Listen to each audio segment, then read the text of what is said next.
X जाएगा तो लड़की होगा, इधर से Y जाएगा तो ही लड़का होगा।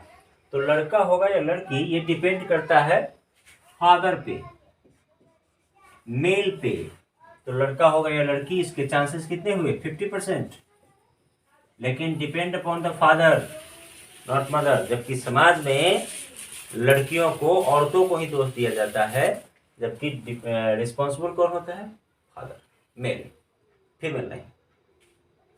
चलिए, तो मेंडल ने मटर के पौधे पर प्रयोग शुरू किया था। तो उसके आधार पर एक संकर क्रॉस, द्विसंकर क्रॉस, दोनों का बेहतर तरीके से वर्णन किया और गणितीय रूप में उनका व्याख्या किया, जिसमें एक संकर क्रॉस और द्विसंकर क्रॉस में कभी एक गुण को, कभी दो गुण को लेके वंशागति की विविधता का सिद्धांत का प्रतिपादन किया। लेकिन उसमें देखा गया कि कोई एक गुण एक पीढ़ी में है तो अगले पीढ़ी में चला जाता है, खत्म नहीं होता। अगर एक पीढ़ी में दिखाई नहीं दे रहा है तो अगले पीढ़ी में ऐसा नहीं कि नहीं दिखाई देगा, आ सकता है। द्विसंकर क्रॉस में देखा गया कि एक गुण दूसरे गुण के साथ जाने के लिए स्वतंत्र होता है। स्वतंत्र अपव्यूहन का नियम, पृथक्करण का नियम, विसंयोजन का नियम, इन सब का व्याख्या किया गया। और मेंडल्स लॉ इसीलिए सफल हुआ कि ये गणितीय तर्क शक्ति पर डिपेंडेंट था और सबका रेखांकन किया गया, सबका डाटा तैयार किया गया, जो डाटा मैंने पिछले क्लास में बताया था।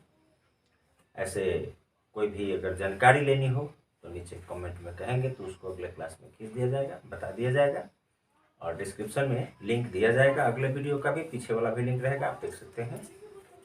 किसी टॉपिक पर विशेष जानकारी चाहिए तो उसको कमेंट बॉक्स में लेंगे तो अगले क्लास में उसको क्लियर कर दिया जाएगा। तो मेंडल्स लॉ के आधार पर मेंडल की व्याख्या के बाद कोरेंस ने माराविलिस जलापा फूल पर अपना प्रयोग शुरू किया, जिसमें लाल फूल वाले का गुलाबी फूल वाले से क्रॉस कराया। तो देखा, लाल फूल वाले का उजला फूल वाले से क्रॉस कराया तो देखा कि गुलाबी फूल के पौधे आए। तो उन्होंने कहा कि मेंडल्स लॉ यहाँ पे लागू नहीं हो रहा है, क्योंकि मेंडल के अनुसार या तो फूल लाल होता या उजला होता, लेकिन यहाँ पे गुलाबी आ गया, जिसे उन्होंने कहा अपूर्ण प्रभाविता। मतलब ना तो यहाँ लाल का गुण हावी है, ना ही उजला का गुण हावी है। ये कोरेंस का प्रयोग था। खैर, ये पेड़ पौधे तक सीमित रहा। फिर मेंडल्स लॉ के आधार पर मानव पर ऐसा रेखांकन किया गया कि क्रोमोसोम और जीन में बदलाव होने पर या ब्लड ग्रुप के बदलाव होने पर संतान में क्या क्या होने की संभावनाएं हैं, उसको देखा जाए। तो सबसे पहले ब्लड ग्रुप की बात करें तो ब्लड ग्रुप मानव में अगर ए है, blood group A, blood group B, blood group A B, blood group O. तो अगर किसी व्यक्ति का ब्लड ग्रुप ए है, यानी कि उसका ब्लड में एंटीजन कैपिटल ए है लेकिन एंटीबॉडी कैपिटल बी है, सॉरी स्मॉल बी। एंटीजन को बड़े अक्षर से, एंटीबॉडी को छोटे अक्षर से।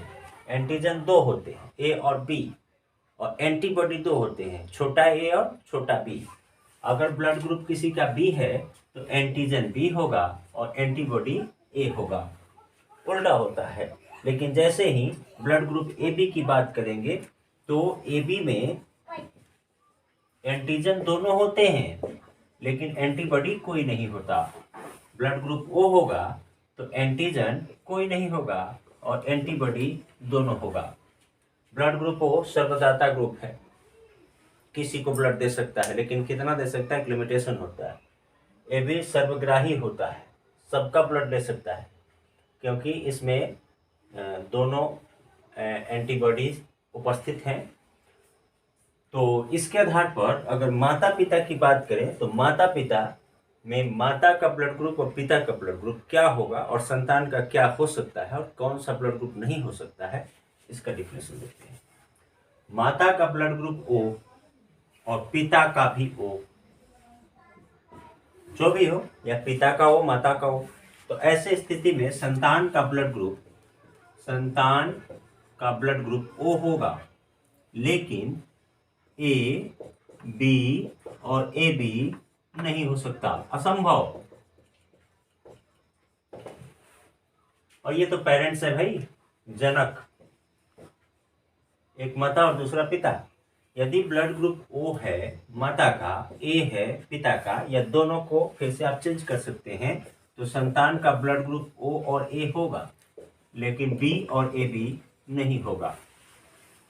फिर से, अगर O और B हो, O और B हो तो ऐसे स्थिति में O B होगा, लेकिन A और AB नहीं होगा। अगर दोनों का ब्लड ग्रुप A हो, माता का भी और पिता का भी, तो ब्लड ग्रुप A होगा, O होगा, लेकिन B और AB नहीं होगा। चौथा कंडीशन, अगर दोनों का ब्लड ग्रुप B हो, माता हो या पिता, तो ऐसे स्थिति में ब्लड ग्रुप संतान का O हो सकता है, B हो सकता है, लेकिन A और AB नहीं हो सकता।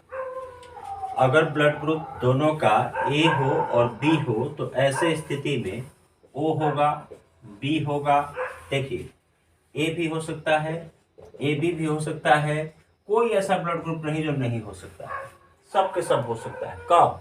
अगर माता का A हो, पिता का B हो, पिता का A हो, माता का B हो। तो अगली बार अगर O ब्लड ग्रुप हो और AB हो, मतलब माता का O हो तो पिता का AB हो, या पिता का AB हो तो माता का O हो, तो ऐसे स्थिति में संतान का ब्लड ग्रुप A हो सकता है, B हो सकता है, लेकिन O और AB नहीं हो सकता।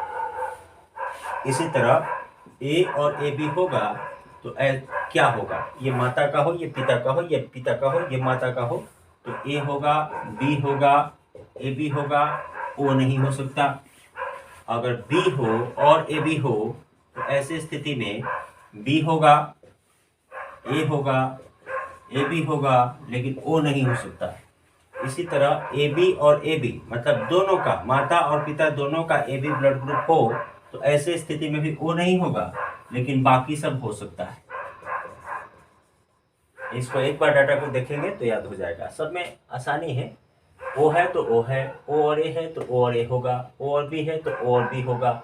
जो होगा वही आप अगर पकड़ लेते हैं तो नहीं होने की तो आपको जानकारी है, क्योंकि ब्लड ग्रुप 4 ही होते हैं। 2 हो रहा है तो 2 नहीं होगा, यहाँ पे 4 हो रहा है तो कोई भी बचा नहीं, यहाँ पे 2 है तो जो बच गया सो लिख देंगे। तो इस तरीके से इसको देख लेंगे। इसके बाद भी ब्लड ग्रुप की बात करें, डोनेशन की, तो एक RH फैक्टर होता है।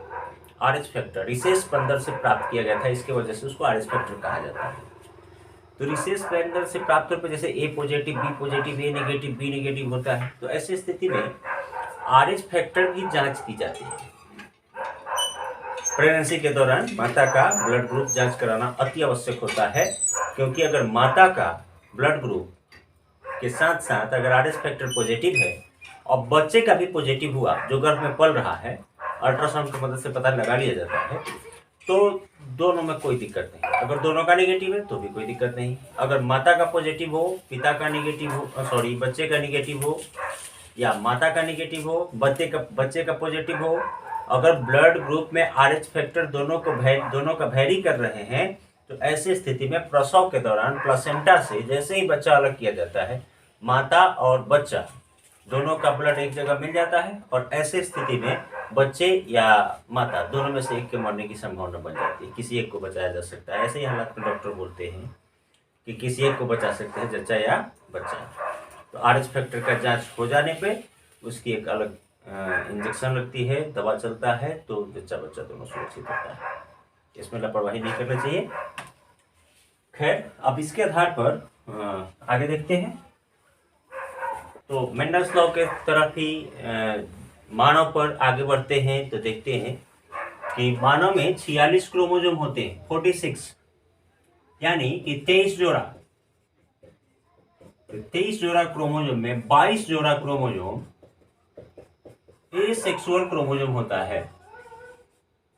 अलिंग क्रोमोसोम कहते हैं इसको हिंदी में। और एक जोड़ा जो बच गया वो डिफर करता है, मेल में भी और फीमेल में भी। ये 22 जोड़ा क्रोमोसोम एक जैसे होंगे। एक जोड़ा मेल में X और Y होता है और फीमेल में X और X होता है। तो निषेचन के समय, फर्टिलाइजेशन के समय मेल और फीमेल गेमेट के मिलने से जो जाइगोट बनता है, ये कैसे बनता है देखिए। X, अगर निषेचन के समय मेल का X क्रोमोसोम आया, सेक्सुअल क्रोमोसोम का, और फीमेल का भी X आया, तब तो लड़की होगी। दोनों एक्स है। अगर मेल का एक्स आया और फीमेल का ये एक्स आ गया तो भी लड़की होगी। लेकिन मेल का वाई जाए और फीमेल का एक्स आए तो लड़का होगा। ये वाई जाए और फीमेल का कोई भी एक्स आए तो लड़का होगा। यानी कि लड़का होगा या लड़की इस बात पर डिपेंड करता है कि फादर का कौन सा क्रोमोसोम निषेचन के समय, फर्टिलाइजेशन के समय जा रहा है।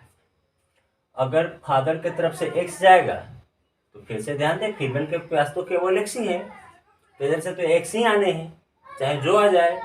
इधर से एक्स जाएगा तो लड़की होगा, इधर से वाई जाएगा तो ही लड़का होगा। तो लड़का होगा या लड़की ये डिपेंड करता है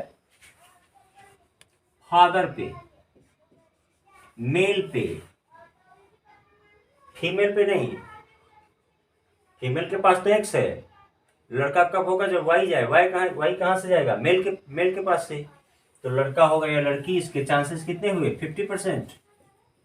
लेकिन depend upon the father not mother. जबकि समाज में लड़कियों को, औरतों को ही दोष दिया जाता है, जबकि रिस्पॉन्सिबल कौन होता है, फादर, मेल, फीमेल नहीं। इसको देख लें।